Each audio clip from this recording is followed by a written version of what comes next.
نظام درست نہیں تو توڑو اسے.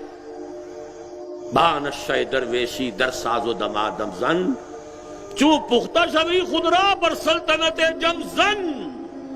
جب تیار ہو جاؤ، تکڑے ہو جاؤ، مضبوط ہو جاؤ، اب اپنے آپ کو سلطنت جم پر دے مارو. ٹکراؤ، تصادم. میٹھے میٹھے واس ہمیشہ کے لیے نہیں ہوتے. مسلمانوں تمہارے بند ہاتھ کھول دیے گئے ہیں. اذن للذین یقاتلون بانہم ظلموا وان اللہ علی نصرہم لقدیر. آگے بڑھو، اینٹ کا جواب پتھر سے دو. فساق و فجار کے خلاف مسلمان ہو چاہے تلوار اٹھانا، طاقت کا استعمال کرنا جائز ہے. اگر آپ فوج کو ماریں گے تو فوج اور مارے گی اور مارے گی، اب وہ بدلے میں مارے گی. یہ ہے وہ مشکل جس کا حل کرنے کی ضرورت ہے. دو اشعار ہیں علامہ اقبال کے، میں حیران ہوتا ہوں یہ شخص کہاں کہاں پہنچتا تھا. پہلے شعر میں تو جو بھی بہرحال ایک قلندری کا انداز ہے، جس طرح اللہ سے اپنا مکالمہ بیان کر رہے ہیں.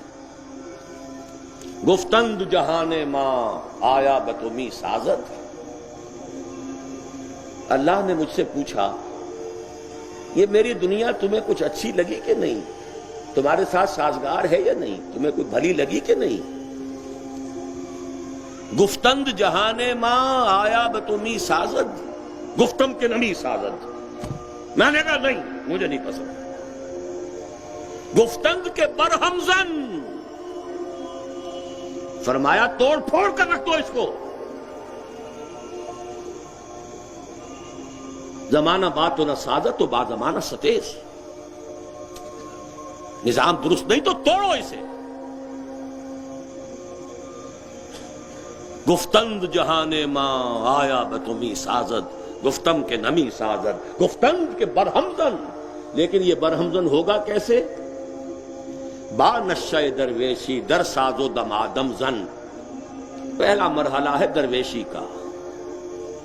دعوت بھی ہے، تبلیغ بھی ہے، خوشامد بھی ہے، جھڑکیاں بھی کھا رہے ہیں پھر بھی بات پیش کر رہے ہیں، تانے سن رہے ہیں پھر بھی اپنی بات بیان کر رہے ہیں. با نشہ درویشی در ساز و دمادم زن، چوں پختہ شوی خود را بر سلطنت جم زن. جب تیار ہو جاؤ، تکڑے ہو جاؤ، مضبوط ہو جاؤ، اب اپنے آپ کو سلطنت جم پر دے مارو. ٹکراؤ، تصادم. میٹھے میٹھے واس ہمیشہ کے لیے نہیں ہوتے.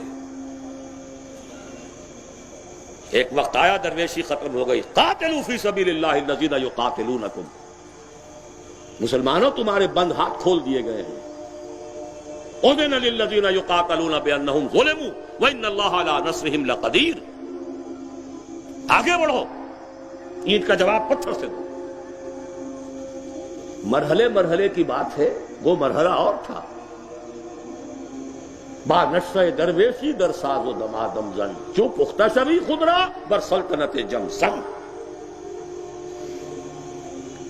یہ جو سلطنت جم، اس کو نظام سمجھیے. نظام جیسے کہ بادشاہت کا نظام، امپیریلزم کا نظام، عوامی حاکمیت کا نظام، سرمایہ دارانہ نظام، جاگیردارانہ نظام، جو نظام بھی ہے اسلام کے سوا طاغوت ہے.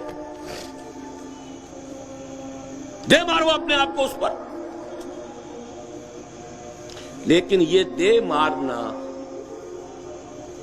دو طریقے پر ممکن ہے. ایک طریقہ ہے دو طرفہ جنگ. آج کا نظام ہوگا تو اسے ہم کہیں گے مسلح بغاوت، اور حضور کے زمانے میں وہ قتال، چیلنج. یہ دو طرفہ جنگ تھی. ان اللہ اشتری من المؤمنین انفسهم واموالهم بان لهم الجنہ یقاتلون فی سبیل اللہ فیقتلون ویقتلون. یہ قتال دو طرفہ ہے، قتل کر بھی رہے ہیں، قتل ہو بھی رہے. بدر میں ان کے 70 مارے گئے، ادھر سے 14 شہید ہو گئے، احد میں 70 شہید ہو گئے. تلک الایام نداولها بین الناس.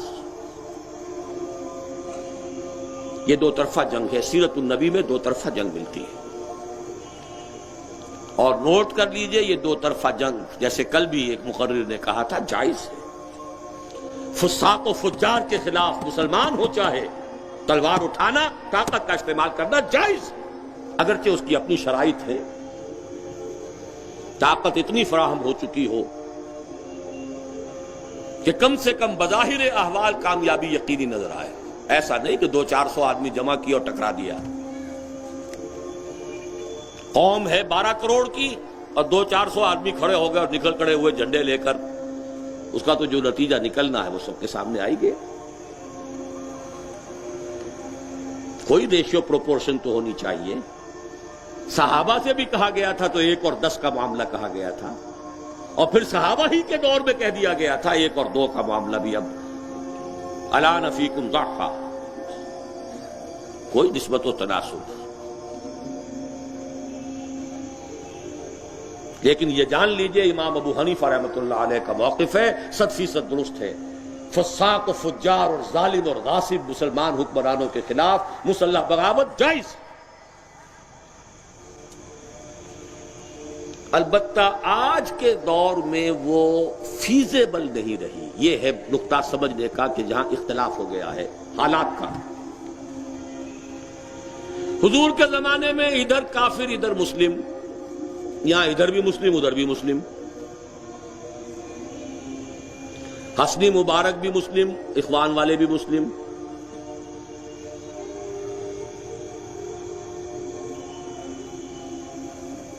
حافظ الاسد بھی مسلم، اور حما کے وہ مسلمان باشندے بھی مسلمان تھے جن کو اڑا کر رکھ دیا تھا۔ ایک تو یہ تبدیلی ہے۔ دوسری تبدیلی، حضور کے زمانے میں کوئی اسٹیبلش گورنمنٹ نہیں تھی جزیرہ نما عرب میں، کوئی سٹینڈنگ آرمیز نہیں تھی، ٹرینڈ آرمیز نہیں تھی، ادھر بھی والنٹیئر ادھر بھی والنٹیئر، ادھر 313 والنٹیئر تھے ادھر 1000 والنٹیئر تھے وہ بھی والنٹیئر یہ بھی والنٹیئر، ادھر بھی تلواریں ادھر بھی تلواریں، چلیے 2 اور 100 کی نسبت ہو جائے، لیکن یہ کہ 1 اور 100 کی بھی ہو جائے، نوعیت وہی ہے، کوانٹیٹیو ڈفرنس ہے، کوالیٹیٹیو نہیں۔ ادھر 100 گھوڑے ادھر 1 گھوڑا یا 2 گھوڑے، یہ 70 اونٹ 2 گھوڑے یہاں سیراب ہو جاتے۔ حفیظ جالندری کا شعر مجھے یاد آ گیا، 2 گھوڑے بمقابلہ 100 کے، 70 اونٹ بمقابلہ 1000 کے۔ اور آج جو بھی نظام قائم ہے اس کو پروٹیکشن حکومت کی ہے، وہی جاگیردار بیٹھا ہوگا حکومت میں، سرمایہ دار بیٹھے ہوں گے حکومت میں، وہ اس شاخ کو کاٹنے دیں گے جس پر ان کا بسیرا ہے، اور ان کے ڈسپوزل پر فوج بھی ہے، ان کے ڈسپوزل پر ایئر فورس بھی ہے، ان کے ڈسپوزل پر ساری پولیس بھی ہے، پیراملٹری فورسز بھی ہے، سب کچھ ہے۔ یہ ہے وہ مشکل جس کا حل کرنے کی ضرورت ہے۔ یہ جان لیجئے جانے دیے بغیر یہ کام نہیں ہوگا، لیکن جانے دینا ایک 2 طرفہ جنگ میں ممکن ہے، ایک یک طرفہ جنگ میں ممکن ہے۔ اور یک طرفہ جنگ کیا ہے؟ منظم پرامن احتجاجی تحریک جو نان کوآپریشن سے شروع ہو، چاہے یہ گاندھی کا لفظ تھا، نان وائلنٹ نان کوآپریشن، اور اس کی انتہا ہوگی سول ڈس اوبیڈینس، جس کا نام ہمارے ہاں پچھلے دنوں لیا تھا اور لیتے ہی پھر دبک گئے۔ آسان کام نہیں ہے سول ڈس اوبیڈینس، ٹیکس نہیں دیں گے، یہ نہیں کریں گے، اور سارے تھوکے ہوئے چاٹ لیے، اس لیے کہ پہلے تیار کرنا پڑتا ہے لوگوں کو۔ ٹیکس نہیں دو گے گولیاں چلیں گی، تیار ہیں؟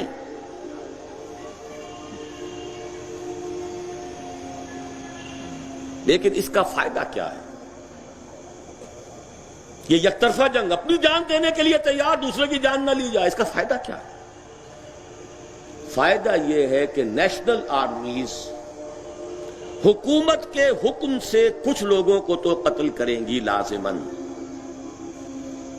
لیکن مسلسل اینڈ لیس میسیکر وہ نہیں کر سکتی، اس لیے کہ نیشنل آرمیز ہیں، انہیں معلوم ہے ہمارے اپنے بھانجے بھتیجے سامنے موجود ہیں۔ بھٹو صاحب نے کہا تھا میری کرسی بہت مضبوط ہے، ثابت ہوا وہ تو مضبوط نہیں نکلی. 2 بریگیڈیئرز نے انکار کر دیا لاہور میں, we are not going to shoot any more, go and have some political settlement. ہم کوئی آکوپیشن آرمی تو نہیں ہے, ہم کوئی قابض فوج تو نہیں ہے. جنرل ڈائر نے اگر مار دیے ہو 5000 ایک دن میں, اس کا کیا دکھ ہے؟ ہندو ہو, مسلمان ہو, سکھ ہو مر جائے, اسے کیا دکھ؟ لیکن جرنیل, اسی لیے یہی ہونے والا تھا. ایران میں اسلحہ تو ختم نہیں ہو گیا تھا شاہ کا. The biggest arsenal in Asia, اس لیے کہ آپ روس کو نکال دیجئے. روس جو ہے ایشین پاور نہیں تھی, وہ یورپین پاور ہے. پورے ایشیا میں کسی ملک کے پاس اتنا اسلحہ نہیں تھا جتنا کہ شہنشاہ ایران کے پاس تھا. ساوک کے بھیڑیے اس کے پاس تھے. کیوں بھاگا؟ نہتے لوگوں نے بھگایا ہے, جانے دینے کے لیے تیار تھے اور دی ہے جانے. آکوپیشن آرمیز کے خلاف گوریلا وار کام کر سکتی ہے, لیکن نیشنل آرمیز کے خلاف نہیں. اگر آپ فوج کو ماریں گے تو فوج اور مارے گی اور مارے گی. اب وہ بدلے میں مارے گی. فوجیوں میں بھی دوستیاں ہوتی ہیں کہ نہیں؟ آپ نے ان کے کسی دوست کو مار دیا, اب وہ جو بدلہ لے گا آپ سے, اب وہ صرف بھٹو کے حکم سے نہیں گولی چلائے گا, اب وہ اپنے جذبے کے تحت چلائے گا. اگر صرف حکومت کے جذبے سے, حکومت کے حکم سے چلا رہا تھا, تو ایک وقت میں آ کر وہ صاف کہہ دے گا نو مور. اور یہی کامیابی کی ضمانت ہے. صرف ایک ہے جگہ جہاں میں نے جہاد میں اس مرحلے میں اجتہاد کیا ہے, اور وہ بھی یہ نہیں کہ وہ حرام ہے, معاذ اللہ ثم معاذ اللہ, جائز ہے. اگر حالات اس کے لیے سازگار ہوں, ٹیرین ایسا ہو. اب میدان پڑے ہوئے ہوں پنجاب کے, اور یہاں کوئی گوریلا وار ہو سکتی؟ کسی کا دماغ خراب ہوا؟ لیکن یہ کہ کوئی پہاڑی علاقے ہو, جو بھی ہو سکے, حرام نہیں ہے, بالکل نہیں ہے, لیکن یہ کہ وہ مراحل طے ہو چکے ہوں اور اتنی طاقت فراہم ہو چکی ہے تو جواز ہے. البتہ یہ دوسرا راستہ جو ہے یہ ہے کہ اس میں آپ کو کسی کو مارنا ہی نہیں, کوئی چنتا ہی نہیں. مرنے کے لیے تیار تو اور چاہیے کیا؟ شہادت ہے مطلوب و مقصود مومن, نہ مال غنیمت نہ کشور کشائی, اور چاہیے کیا آپ کو؟ فہو المطلوب. قل هل تربصون بنا الا احدى الحسنيين, ہمارے لیے تو حسنہ ہی حسنہ ہے. گر جیت گئے تو کیا کہنا, اور ہارے بھی تو بازی مات نہیں. جان دے دی تو اس سے بڑی کامیابی کوئی نہیں. فزت ورب الکعبہ, رب کعبہ کی قسم میں کامیاب ہو گئے. بہرحال یہ ہے آخری مرحلہ, اور اس کے لیے جو عنوان ہے کتاب و سنت کا, میں نے چونکہ یہاں ضرورت محسوس کی تو جدید اصطلاح استعمال کی ہے, disciplined peaceful agitation, starting from non violent naan cooperation. نہیں پہنیں گے کپڑا انگریز کا بنایا ہوا, چرخا کاٹیں گے, کپڑا بنائیں گے. دن میں تارے نظر آ گئے, یہ کپڑا بنا بنا کے کہاں کا کتنا سٹور کریں گے, کہاں جائے گا یہ؟ پوری برطانوی معیشت ہل کر رہ گئی صرف چرخے سے. چرخا کاٹیں گے, سودیشی, ہل گئی حکومت. چیلنج کیا ہے تو جائیں گے جی ہم, پرماتما نے سمندر کے اندر نمک بنا رکھا ہے, ہم نمک سمندر, پرماتما کا سمندر ہے, وہاں سے نمک لینے جا رہے ہیں. ہم نے کسی کو کچھ کہا نہیں ہے, لیکن برٹش انڈیا کی ٹیکسیشن پالیسی کو چیلنج کر دیا. لاٹھیاں برسی ہیں, مولانا ابوالکلام آزاد زخمی ہوئے ہیں, کھائی ہیں لاٹھیاں. بہرحال اس کے لیے شرعی اصطلاح کیا ہے؟ نہی عن المنکر, جس کے لیے کہ 3 درجے 2 حدیثوں میں قائم کیے گئے. ایک حدیث تو بہت مشہور ہے,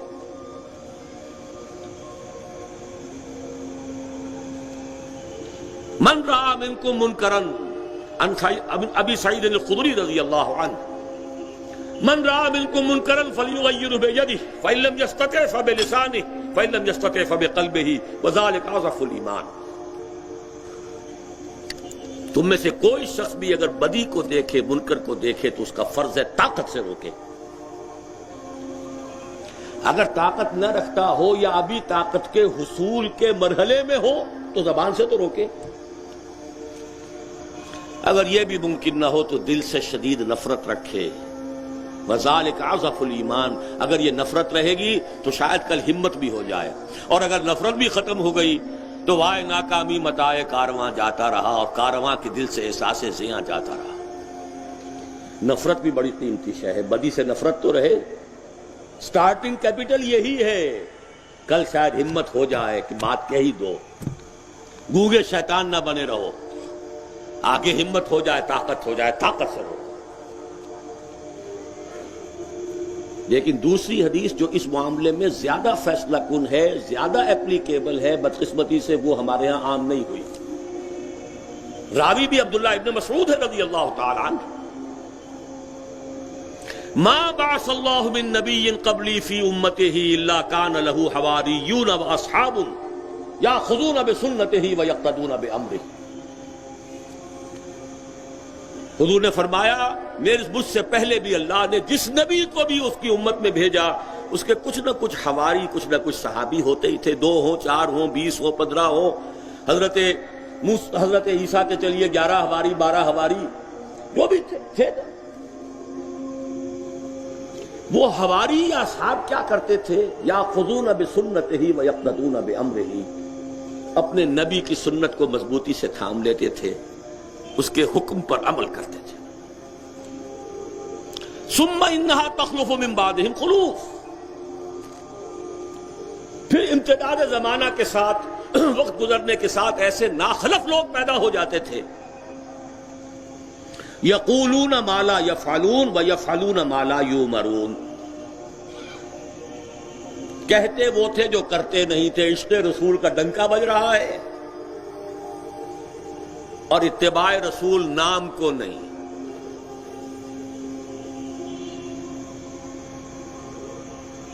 یفعلون ما لا یؤمرون یقولون ما لا یفعلون. کہتے تھے جو کرتے نہیں تھے، کرتے وہ تھے جس کا حکم نہیں ملا. بدعات، طوفان ہے بدعات کا. عشق رسول کے لیے آخر کو جلوس ہونے چاہیے نا. صحابہ کو تو تھا ہی نہیں عشق رسول.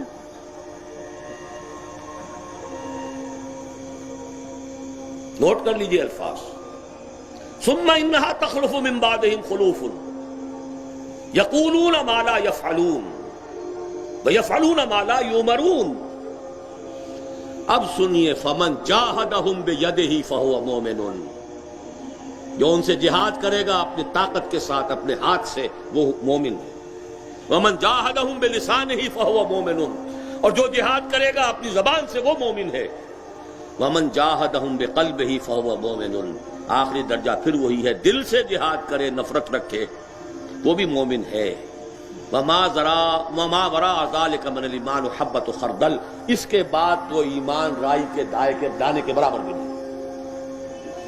یہ نہی عن المنکر ہوگا اس عوامی ایجیٹیشن کے لیے عنوان. جب تک طاقت کافی نہیں صرف باللسان کریں گے. خدا کے لیے باز آ جاؤ، خدا کے لیے چھوڑو. خدا کے لیے نواز شریف توبہ کرو اللہ کی جناب نے کہ تم نے شریعت کورٹ کے فیصلے کے خلاف اپیل دائر کی. خدا کے لیے توبہ کرو کہ تم نے 2/3 اکثریت رکھتے ہوئے بھی کتاب و سنت کی بالا دستی. ایک ہی قدم تو رہ گیا تھا، قرارداد مقاصد آ گئی تھی. ایک ہی دفعہ چاہیے تھی، اور جو میں نے کہا 3 دفعات، 1 دفعہ چاہیے تھی. ٹوٹل بالا دستی کتاب و سنت کی، اور وعدہ کیا کہ ہاں یہ ترمیم آئے گی، لیکن وہ وقت نہیں آیا. ہاتھ جوڑیے اخبار والوں کے پاس جا، خدا کے لیے اس بے حیائی کے اڈوں کو بند کرو. لیکن یہ کب تک ہوگا؟ جب تک طاقت نہیں ہے. جب طاقت ہوگی نہیں ہونے دیں گے. چلاؤ گولیاں ہم پر، مارو ہمیں، شہادت ہے مطلوب و مقصود مومن، نہ مال غنیمت نہ کشور کشائی، لیکن ہوگا طاقت حاصل کرنے کے بعد. جیسے کہ حضور نے صلی اللہ علیہ وسلم پہلے دن سے مکے میں کہہ دیا یہ بت کچھ نہیں ہے، ان ہی الا اسماء سمیتموها انتم وآباؤکم ما انزل اللہ بہا من سلطان. کسی بت کو توڑا نہیں، ہاتھ نہیں استعمال کیا، زبان. اسی کعبے کا طواف کرتے رہے جس کے اندر بت رکھے ہوئے تھے، اسی صحن کعبہ میں نماز پڑھتے رہے جہاں دائیں بھی بت، بائیں بھی بت، سامنے بھی بت، پیچھے بھی بت. لیکن دعوت، تربیت، تزکیہ، ایمان، تنظیم کرنے کے بعد طاقت فراہم کی. جو پختہ شوی خدرا بر سلطنت جم زن، پھر ائمت الکفر سے جنگ لی، خود بول لی. یہ میری کتاب پڑھیے تو معلوم ہوگا یہ جنگ حضور پر ٹھونسی نہیں گئی تھی، حضور نے خود لی. اور جب طاقت کے ساتھ فتح مند ہو کر داخل ہوئے ہیں تو جاء الحق و زہق الباطل. پہلا کام یہ کیا کہ ہر بت کو توڑ دیا. ورنہ سن 7 ہجری تک عمرہ قضا کے لیے جب گئے ہیں کیا کسی بت کو توڑا؟ مکے والے تو چھوڑ کے جا چکے تھے، پہاڑوں پر چڑھ چکے تھے، بڑا سنہری موقع تھا، سب کو توڑ کے تہس نہس کر کے رکھ دیتے. نہیں، یہ پروسیس ہے، یہ طریقہ کار ہے. لقد کان لکم فی رسول اللہ اسوۃ حسنہ، یہ ہے اسوہ حسنہ. بہرحال اس آخری مرحلے کے بعد اور کوئی امکان نہیں، یا تخت یا تختہ. تخت مل جائے تب بھی کامیابی، اور تختہ ہو تب بھی کامیابی. بنا کردند خوش رسم بخاک و خون غلطی دند. قل هل تربصون بنا الا احدى الحسنيين. کامیاب ہو گئے تو تم بھی مانو گے کہ بہت بڑی ہمارے لیے خوش بختی ہے، اور ہم تو سب کے سب ہلاک ہو جائیں، جانے دے دیں، تو اس سے بڑی کامیابی کوئی نہیں. بہرحال یہ ہے جہاد فی سبیل اللہ کے لوازم اور مراحل. دین آئے گا تو صرف اس راستے سے آئے گا، دائیں سے، بائیں سے، آگے سے، پیچھے سے، چالوں سے، ہڑتالوں سے. جب تک کہ ایشوز معین نہ ہو منکر کے خلاف، اور منکر کے خلاف آنے والے میدان میں وہ نہ ہو جو اپنے آپ کو منکرات میں ملوث کیے ہوئے ہیں، خود پاک ہو کر آئے. اب سورہ صف کی جو آخری آیت میں نے پڑھی تھی اس پر اپنی بات ختم کروں گا. یا ایھا الذین آمنوا کونوا انصار اللہ. اے ایمان کے دعوے دارو، اللہ کے مددگار بنو. کما قال عیسی ابن مریم للحواریین من انصاری اللہ، جیسے کہ کہا تھا عیسیٰ ابن مریم نے اپنے حواریین سے کون ہے میرا مددگار اللہ کی راہ میں. اب یہ دو نسبتیں ہو گئیں، ذرا فرق سمجھ لیجئے. اللہ کی نصرت اس لیے کہ دین اللہ کا ہے، حکومت اس کی قائم کرنی ہے. ایران کے بادشاہ طہماسپ نے فوج دی تھی ہمایوں کو، تو مددگار تھا ہمایوں کا کہ نہیں جس نے آ کر دوبارہ حکومت دلوا دی؟ اللہ کی حکومت کے خلاف بغاوت ہے، تم اس کی حکومت دوبارہ قائم کرو گے، اس کے مددگار ہو. اس کے خلاف بغاوت ہے. ظہر الفساد فی البر والبحر، بغاوت ہے. بغاوت کو فروغ کرنے میں جانے دے دو، تم اللہ کے مددگار ہوگے. لیکن اگلا جملہ بڑا پیارا ہے، من انصاری اللہ. یہ نصرت ہوتی ہے کسی کے ساتھ ہو کر. اپنی اپنی ڈفلی، اپنا اپنا راگ کچھ حاصل نہیں ہوگا. کسی کے ہاتھ میں ہاتھ دو، کسی کے معاون و ناصر بنو. کون ہے میرا مددگار اللہ کی راہ. اور یہی الفاظ ہے جس پر وہ سورہ حدید کی آیت ختم ہوئی ہے، وَلِيَعْلَمَ اللَّهُ مَن يَنصُرُهُ وَرُسُلَهُ بِالْغَيْبِ. اللہ دیکھنا چاہتا ہے کہ کون ہے اس کے وفادار بندے جو غیب میں ہونے کے باوجود اس کی بھی مدد کرتے ہیں، اس کے رسولوں کی بھی مدد کرتے ہیں. یا ایھا الذین آمنوا کونوا انصار اللہ. کما قال عیسی ابن مریم للحواریین من انصاری الی اللہ، میں تو چل رہا ہوں، کون ہے جو میرے ساتھ آتا؟ قال الحواریون نحن انصار اللہ، حواریین نے کہا ہم حاضر ہیں اللہ کی مدد کے لیے۔ فآمنت طائفۃ من بنی اسرائیل وکفرت طائفہ، بہت اہم ہے یہ ٹکڑا، اب وقت بہت زیادہ ہو گیا، میں زیادہ تفصیل میں نہیں جا سکتا۔ پولرائزیشن جسے کہتے ہیں، جب تک دعوت کی مدھانی پوری طریقے سے چاٹی کو بلو نہ دے، مکھن علیحدہ اور چھاچھ علیحدہ نہ ہو جائے، اس وقت تک طاقت کا استعمال غلط ہے۔ حتیٰ یمیز الخبیث من الطیب، فآمنت طائفۃ من بنی اسرائیل وکفرت طائفہ، دو گروہوں میں تقسیم ہو گئے بنی اسرائیل، ایک وہ کہ جو ایمان لائے اور ایک وہ کہ جنہوں نے کفر کی روش اختیار کی۔ پھر ذرا طویل تاریخی دور کو یہاں سمو لیا گیا ہے، آخری نتیجہ فَأَيَّدْنَا الَّذِينَ آمَنُوا عَلَىٰ عَدُوِّهِمْ فَأَصْبَحُوا ظَاهِرِينَ، فوری طور پر کامیابی نہیں ہو گئی تھی حواریین کو، بڑی پرسیکیوشن، بڑا تشدد ہوا ہے، بڑی محنتیں کی ہیں، بالآخر عیسیٰ کے نام لیوا آج ان کے محافظ ہیں، الا بحبل من الناس وحبل من اللہ۔ اگر آج اسرائیل قائم ہے تو عیسائیوں کی وجہ سے قائم ہے، اپنے بل پر قائم نہیں۔ بہرحال اسی پر میں اپنی گفتگو ختم کر رہا ہوں۔ من انصاری الی اللہ، میں نے اپنی زندگی کے لیے جو بھی فیصلے کیے تھے، اللہ کا شکر ہے کہ میں اس پر کاربند رہا، اس کا فضل ہے۔ میں نے دائیں نہیں دیکھا، بائیں نہیں دیکھا، بہت سے اتار چڑھاؤ آئے ہیں میری زندگی میں، بہت سے لوگ ابھر کر اوپر چلے گئے، بہت سے تہ کے اندر بیٹھ گئے۔ میں نے کبھی کسی پولیٹیکل پروسیس میں حصہ نہیں لیا، مجھے کوئی دلچسپی نہیں ہوئی کہ گاؤں آمد کے خرفت کے گاؤں آمد، کچھ نہیں۔ نظام بدلنے کے لیے، یہ شرائط پوری کرنے کے لیے جو بھی اپنے اندر سکت تھی، جو بھی جسم و جال کی امانت اللہ نے دی تھی، لگا دی ہے۔ ساتھ دینا نہ دینا آپ کا کام ہے۔ فَعَلَيْهِ مَا حُمِّلَ وَعَلَيْكُمْ مَا حُمِّلْتُمْ، اس پر ذمہ داری ہے اس کی جو اس پر ڈالی گئی، اور تم پر ذمہ داری ہے اس کی جو تم پر ڈالی گئی۔